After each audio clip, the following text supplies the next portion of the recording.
Bonjour à toutes et tous, content de vous retrouver. Alors dans cette petite vidéo, on va parler de la polarisation d'une liaison.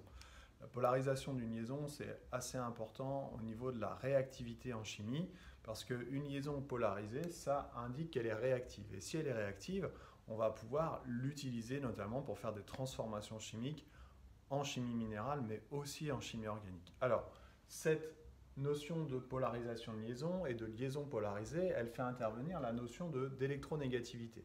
Qu'est-ce que c'est que l'électronégativité? C'est la capacité que possède un atome à attirer les électrons vers lui, les électrons vers lui, notamment lorsque ces électrons sont présents dans une liaison covalente, dans un doublet liant, qui est aussi un doublet électronique.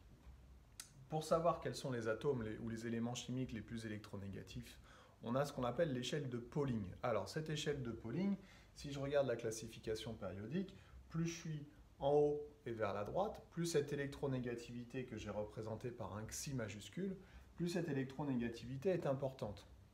Si je fais un zoom un petit peu et puis que je reprends cette partie droite de la classification périodique, alors j'ai retiré les gaz nobles ou rares puisqu'ils ne participent pas aux molécules, mais si je reprends la partie haute et droite de la classification périodique, donc comme on l'a apprise avec les phrases mémotechniques qui vont bien, eh ben, ça nous est plus facile. Donc carbone, azote, oxygène, fluor, silicium, phosphore, soufre et chlore.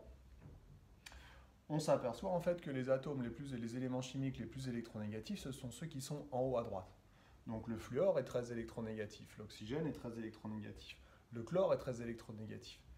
Quand est-ce qu'on va savoir qu'une liaison est polarisée? Eh bien, on va savoir qu'une liaison est polarisée quand la différence d'électronégativité entre deux atomes qui constituent une molécule, qui sont de part et d'autre de la liaison chimique, quand cette différence d'électronégativité est supérieure à 0,4. Alors les valeurs, vous n'avez pas à les connaître, elles sont toujours données soit dans la classification périodique complète, soit on vous donne une échelle de Pauling restreinte dans laquelle vous allez trouver les électronégativités de chaque élément chimique. Tout de suite, on regarde des exemples. Si je prends la molécule d'eau, elle est constituée de deux liaisons hydrogène-oxygène. Si je regarde la différence d'électronégativité de l'oxygène et de l'hydrogène, on va s'apercevoir qu'il y a une différence qui est supérieure à 0,4. On va donc dire que la liaison est polarisée. Comment elle est polarisée? Puisque l'oxygène est beaucoup plus à droite que l'hydrogène dans la classification périodique. C'est lui qui va avoir tendance à attirer les électrons vers lui, car il est plus électronégatif que l'hydrogène. Autrement dit, on va placer sur cet oxygène ce qu'on appelle une charge partielle, c'est un petit delta, un delta minuscule, une charge partielle, c'est une partie de charge. L'oxygène ne va pas tirer les électrons complètement vers lui, sinon il va partir avec la liaison, mais il va avoir tendance à attirer les électrons un peu plus vers lui, comme si en fait c'est deux éléments chimiques qui tiraient une couverture ou un billet de banque, et puis il y en a un qui tire un peu plus fort que l'autre. Alors évidemment, en face, de l'autre côté de la liaison, on va avoir une charge partielle delta+. La liaison OH, ici, est polarisée. On pourrait évidemment faire la même chose pour l'autre liaison OH, puisqu'elle va être polarisée de la même façon.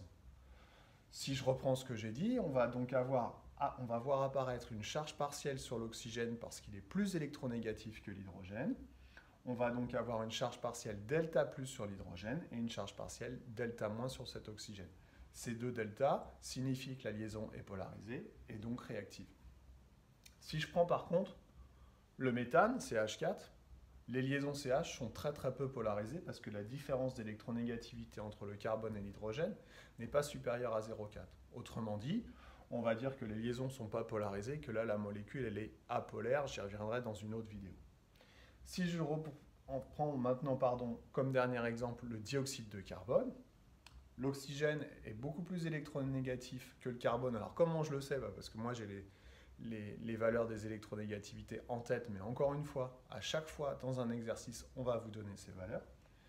Comme l'oxygène est plus à droite que le carbone, il est plus électronégatif que le carbone. On va donc avoir sur l'oxygène une charge partielle delta-, et sur le carbone une charge partielle delta+.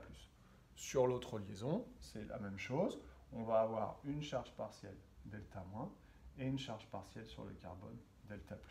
Voilà. Donc polarisation de liaison, c'est dû à l'électronégativité échelle de Pauling, charge partielle. Laisse-moi t'aider, vite fait, bien fait. À bientôt.